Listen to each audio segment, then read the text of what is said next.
If you are experiencing foundation issues, get a free estimate from Ox Foundations. Doug Norton from Sylacauga Huddle House joins us. And Doug, thanks for being with us this morning. Good morning. Thank you for having Everybody's me. been affected by the coronavirus, including restaurants, including yours. Yes, sir, it has. We closed down this past Sunday.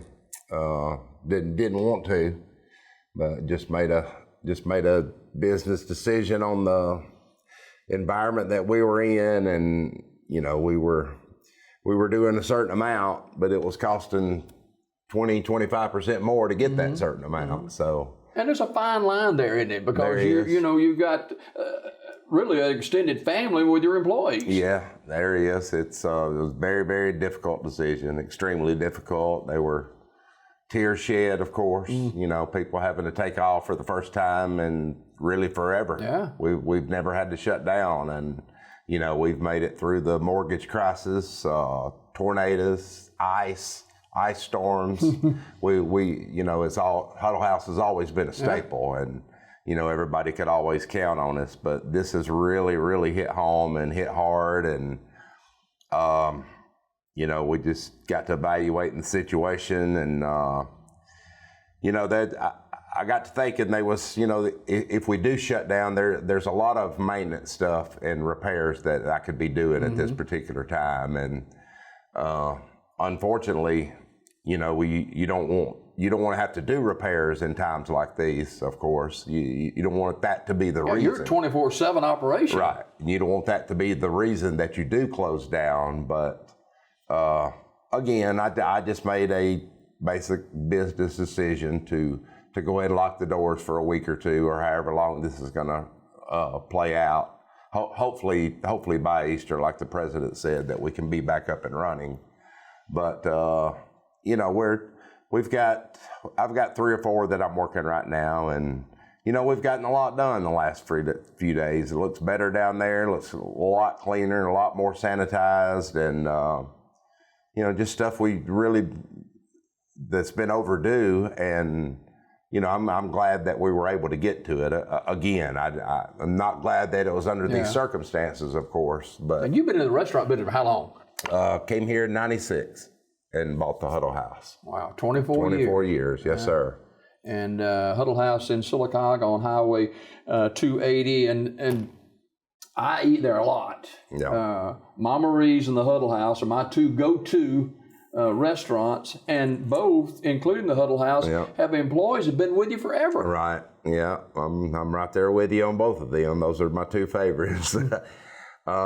We've got a lot of long-term employees, and I don't know how I've been so blessed to have them that long, but I have them, and they're there. So, thank the Lord for that. He's been really good to us all, and blessed me with some good people. And you understand how, as Brother Henry was talking about, it's fear versus faith, and it's a real struggle for individuals, including myself, to really just say, hey, I know God's got this, but monetarily and economically, you have to make decisions that are long-term best. Right. And that's exactly what I was faced with, not long-term, not being 3 to 5 years down the road, but at least 3 to 6 months down the road. And I know what we have in our operating account. I know what it's going to take to get through those 3 to 6 months. And, I just simply had to make a decision. It wasn't the one I wanted to make, but, the government's going to be there. Unemployment, we've already had probably half the crew already sign up and complete their unemployment compensation sign-up papers. They started coming through the day before yesterday, and had a big batch come through yesterday. So now we'll do our part and send them back to the state and give them the info that they've requested, and hopefully the checks will start rolling next week out to the employees. The Huddle House in Sylacauga, owned and operated by Doug Norton, and closed temporarily last week. And there are some promising signs out there that this could be maybe more short-lived than originally thought. But the Huddle House, man, they've been like a beacon. Yeah, yeah. Everybody, I say everybody, if they're coming through town. Yeah. And they're traveling through the Huddle House, I got to stop. Absolutely. We've been a staple that's, just, you don't even think about us being closed, even if it's 2 in the morning and you get a little hankering for a cheeseburger or a waffle. Hey, Huddle House is still open. So, but hopefully not too much longer. We can be up and running, and people can come and enjoy the good food and good service like we've always provided over the years. Had you been in the restaurant business before joining Huddle House? Yes, sir. I had been in there since basically high school. Graduating high school in '83. I worked with various companies in Birmingham, couple of different corporate companies out of Birmingham, and it's a long story how I got hooked up with Huddle House, but I had a former boss at one of my previous companies in Birmingham, and he had gone around 94, 95, he had gotten recruited to go run Huddle House in Georgia.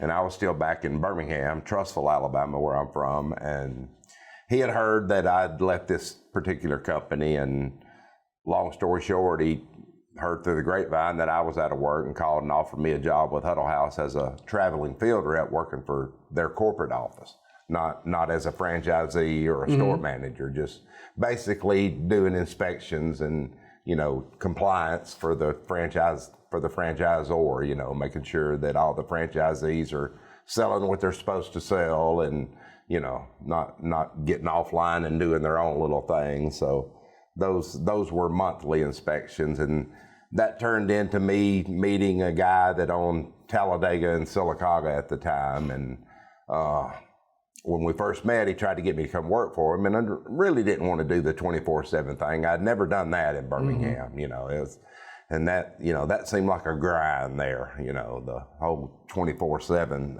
open. And I'd already knew the restaurant business was difficult, having working weekends all my life. But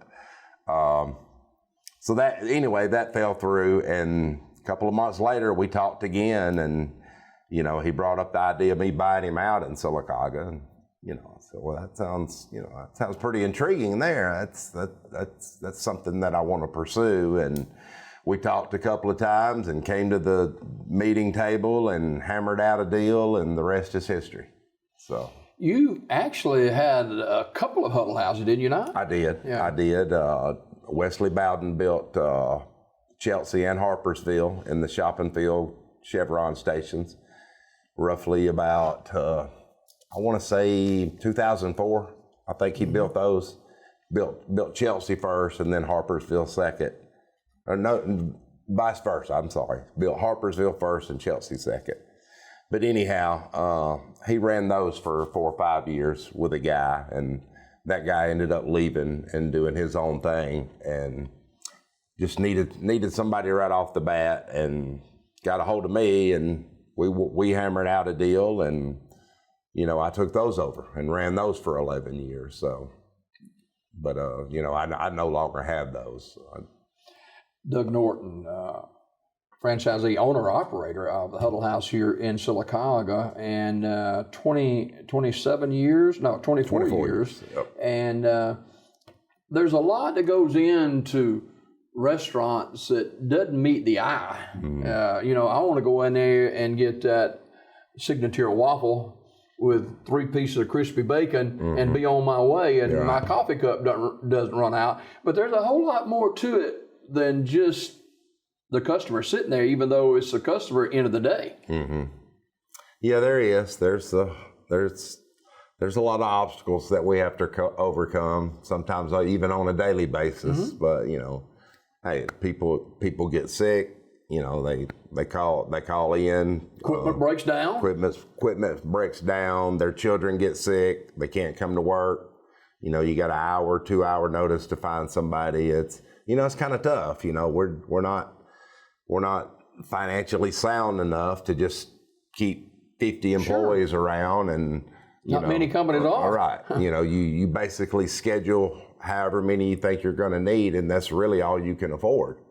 And, you know, some days are better than others, obviously, and profit-wise. And, you know, you can be operating one day and have a great day, and, well, heck, you know, and you think, well, we probably could have used another 6-8 hour employee today, but, you know, it just don't, sometimes, you know, you plan the best you can for what the book tells you that you're probably going to do, you know, your average sales, and that's what you have to plan off of. And sometimes it's 20% lower, and sometimes it's 20% higher on any given day. And anything can change that. Anything, the weather, you know, sometimes when it's gloomy and doomy outside and pouring down rain, and, you know, I'll sit at home and I'll think, you know, we won't do much today, and then I'll go down there and the whole parking lot will be full. You know, where'd all the people come from? Well, it's landscapers, house builders, the people that can't work outdoors. So, you know, it's good times and bad times. You take the good with the bad. So we just go from there and play it day by day. But yeah, there's a lot behind closed doors that people don't know about. What about are there, you know, everybody loves to eat, but are there seasons that are, I'm assuming football season would be a good time of year? Yeah, football season is good. And, you know, this time historically, between February and April has always been good because of tax checks, people getting tax refunds, and, you know, people are, when they get money in their pocket, they're going to eat out. That's just the bottom line. People love to eat out. You love to eat out. I love to eat out. I come over and sit with you, and, you know, I might not eat with you all the time, but I'll sit and drink a cup of coffee with you. But now that's one thing that I want to share with you about Doug. He's not one of those guys that's invisible. He's going to come out and he'll sit down with you or strike up a conversation with you because he's a person kind of person himself, and that makes a difference in running a restaurant or any business, really. Yeah, you got to be visible, you know, shaking hands and kissing babies, as they say. You ain't running for office, are you? No, I'm not running for office, but been asked to a few times. But no, getting back to that. You know, I enjoy getting out there talking to everybody. You see the same faces almost daily. So, you know, you get used to them. You call them by name, they call you by name. And, you know, before you know it, you're going out there and I'm spending 10, 15 minutes with you, you know, asking you what you've been doing and if Alabama's going to win this weekend. How's the kids, how's the grandkids? And But getting back to our busy times, historically, I guess the best time would probably be football season with the Auburn traffic. The local high school teams are tremendous for our business. They really been a big support. It's just, of course, every fast food place is a meeting place for teenagers after high school football games. Sonic, McDonald's, Burger King, but we're also in that mix as well. You know, we get our fair share. And I want to go sit down. I do too. Yeah. We're very thankful for all of them and the coaches, cheerleaders. It's unbelievable how many people come in there. So when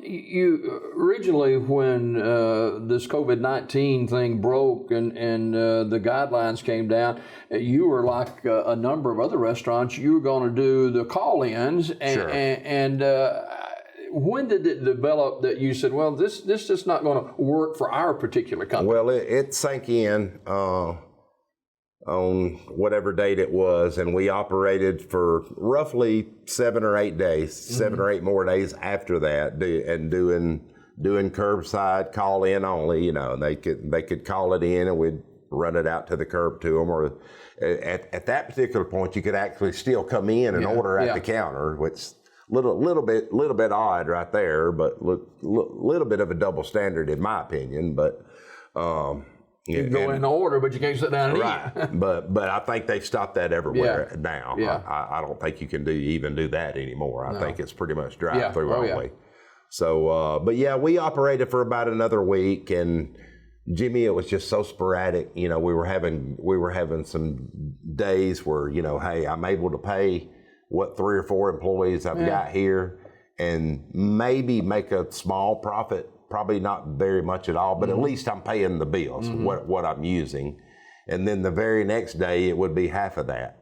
And then the next day it'd be back to normal, and the next day it would just be back to, where's everybody at? What's everybody eating today? And it just basically came down to sheer economics. It really did. It just, unfortunately, it came down to, how much cash do I want to bleed over these next 2 to 3 weeks? And this guy, and that really was it. And not to hoard the cash for me. I've got 20-something employees. They've got vacation time coming that they've built up, and sick pay. You got bills to pay, right? And I'm obligated to pay that, and I will pay that, and I am paying that. So, I had to make sure I had enough set back to at least pay the benefits that they've accrued over these years, and that's where we're at now. And like I said, some of them chose to save those benefits. Some of them declined the vacation and went ahead and filed for unemployment already, which, that's fine. They have the prerogative to do that. And so their check should be rolling out off the press next week, as long as the state of Alabama and Montgomery have all their ducks in a row and can get those checks out on time. Because I know they're inundated with literally almost probably close to 1 million or close to 500,000 applicants so far, if not in the 50, 60s of thousands. It's just staggering how many unemployment claims have been made so far just in Alabama. So it blows my mind anyway. I've never seen nothing like it. So, and we got to a point yesterday, we were putting some info in, my daughter and I, and computer just froze up. Their website just basically crashed for about an hour. Yeah. And she said, well, something's wrong with your computer. I said, no, it's an overload at the unemployment compensation building. That's all it is. Just give it some time. And we did, and they started going through again. But there's one thing for sure. When this COVID-19 virus ends and the guidelines are relaxed, everybody be going to Huddle House getting that signature waffle. That's what we're aiming for, and I truly believe that they will get back to eating with us. I heard you and Pastor Looney talking.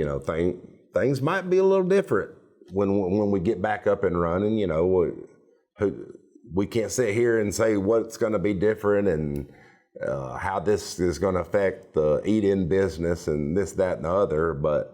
I think there will be some changes. If they're state mandated, I don't know, but this may bring about some unprecedented changes that we just simply had never seen. Maybe code enforcement as far as how many people are allowed in the restaurant. Because I know my seating capacity is 80, but hey, there's times on Friday and Saturday night at 1 or 2 in the morning, they might be close to 100 in there. So, they may get a little tighter on that. Sure, with no 6 feet different. No, there's definitely not a 6 foot rule when we're at peak operations. That's for sure. So, whether that'll change and become a new rule, we'll have to just wait and see. But we are anxious to get back going. We are anxious to get back and seeing our everyday regular customers like yourself. And I guess you've had a lot of people to contact you or cross paths with them and say, man, I miss the Huddle House. Well, I have. I've seen them at Walmart, regular, Dollar General, wherever. I've crossed paths with a lot of them, and they tell me how much they miss it, and I just assure them that we will be back open. It's just a matter of 2, 3, maybe hopefully not 3 more weeks. I'm hoping that we can be up and running at least by mid-April. Yeah, that's my goal. So very quickly before we go, if it were to come down that we could start in 2 weeks, how long does it take you to get things back up and running? No, it won't take long. Okay. Now we could be up and running literally that day. Okay. Literally that day. We're like I said, we've done a lot of cleaning and sanitizing, and but we have food in our freezer right now, and it just takes a phone call to get another delivery for the very next morning. But we've thought about if we get all this cleaning and remodeling done, you know, we may go ahead and try to open up just delivery only, or maybe try delivery. We haven't tried that yet. That wasn't one of the options that I tried before I shut down. I kind of wanted to, but we've never done delivery before, and That'd be a different animal too. yeah, and I would have had to, get some insurance for that, you know, for drivers and whatnot. You would have had to get a whole new insurance policy, and you know, due to the time constraints that we were under, and the, you know, everybody wanting everything right now, you know, when do we get our checks? When do we do this?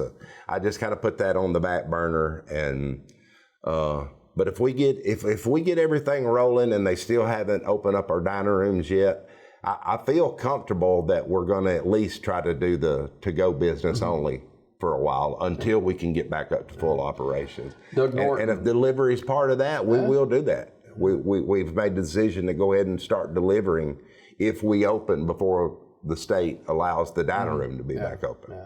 Doug Norton, the owner and operator of Sylacauga Huddle House, our guest this morning. Doug, always a pleasure. Thank you for coming by. Yes, sir. Thank you for having me. All right, man. We've got more Daybreak just ahead.